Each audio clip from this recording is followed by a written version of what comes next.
সজনে ফুল খাওয়া এই সময় কিন্তু অত্যন্ত জরুরি। স্বাস্থ্যের পক্ষে খুবই প্রয়োজনীয় এই সজনে ফুল। তাই সজনে ফুল দেখতে পেলেই আপনারা বাজার থেকে আমার মতো কিনে আনুন আর রান্না করে খান। আর যদি বাড়িতে কারো গাছ থেকে থাকে তাহলে তো সহজেই পেয়ে যাবে। তো আমি আজকে সজনে ফুলের চচ্চড়ি করব। শীতের কিছু সবজি দিয়ে আজকে বানাবো সজনে ফুলের চচ্চড়ি।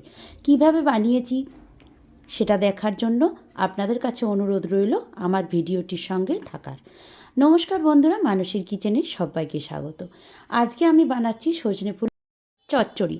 আর এই চচ্চড়িটা কিভাবে বানিয়েছি সেটাই আপনারা দেখতে থাকুন।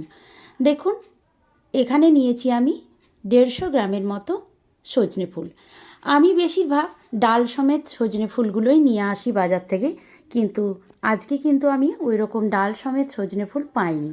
তাই খুব রান্না করতে ইচ্ছে করছিল আর দেখার মাত্রকেই নিয়ে এসেছি। সজনে ফুলগুলো ভালো করে পরিষ্কার করে ধুয়ে আমি ফেরত আসছি। আর অন্যদিকে দেখুন কিছু সবজি নিয়ে নিয়েছি, যেমন আলু, বেগুন, শিম, মটরশুঁটি আর একটা পাকা টমেটো। আর সবগুলোই দেখুন ছোট ছোট টুকরো করে কেটেছি। শিমগুলোকেও খুব কুচি কুচি করে কেটে নিয়েছি। এবার চলুন রান্নায় চলে যাওয়ার মাত্রই আমি গ্যাসটাকে অন করে কড়াইটাকে গরম করে নিয়েছি। আর সবার আগে দিয়ে দিলাম সর্ষের তেল 2 চামচের মতো, বড় চামচের 2 চামচ, মানে চা চামচের 2 চামচ আমি দিয়েছি সর্ষের তেল। আর সবার আগে বেগুনগুলোকে এইভাবে ছোট ছোট টুকরো করে বেগুনগুলো কেটে রেখেছিলাম, লবণ আর হলুদ দিয়ে ভেজে নিলাম। কারণ বেগুনটা ভীষণ নরম সবজি, রান্না করতে করতে একবারে ঘেঁটে যাবে একসাথে দিলে। এরপরে আমি বেগুনটাকে তুলে রাখার পর দেখুন তেলে একটু 5 ফোড়ন আর একটা শুকনো লঙ্কা দিয়ে দিয়েছি।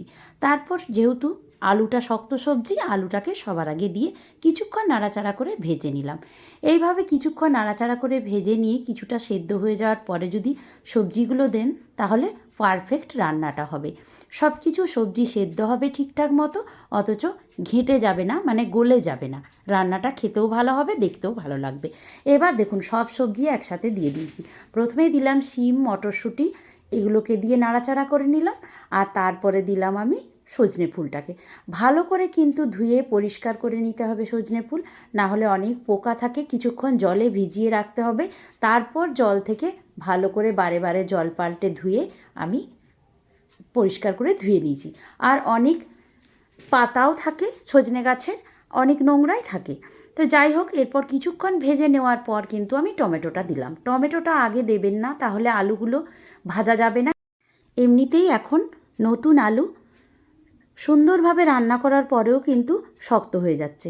তাই টমেটোটা যেহেতু টক আছে, তাড়াতাড়ি আলুটার সঙ্গে দিয়ে দিলে এটা ভালোভাবে সেদ্ধ হবে না। যাই হোক, নাড়াচাড়া করে লবণ পরিমাণ মতো আর হলুদ দিয়ে দিলাম। তারপর ভাজা ভাজা করে নেওয়ার পর আমি দিয়ে দিলাম জল, পরিমাণ মতো জল দিয়ে এটাকে ঢাকনা চাপা দিয়ে সেদ্ধ হতে দেবো। একটু উল্টে ঢাকনাটা দিলাম, ওইভাবে ঢাকনা দিলে ভালোভাবে সেদ্ধ হবে না। আর দেখুন এখানে 1 চামচ পোস্ত, 1 চামচ সাদা সর্ষে নিয়েছি, আর একটা দিলাম পাকা লঙ্কা, কাঁচা পাকা লঙ্কা। এবার এটাকে আমি শিলনোড়ার সাহায্যে ভালো করে বেটে নেব।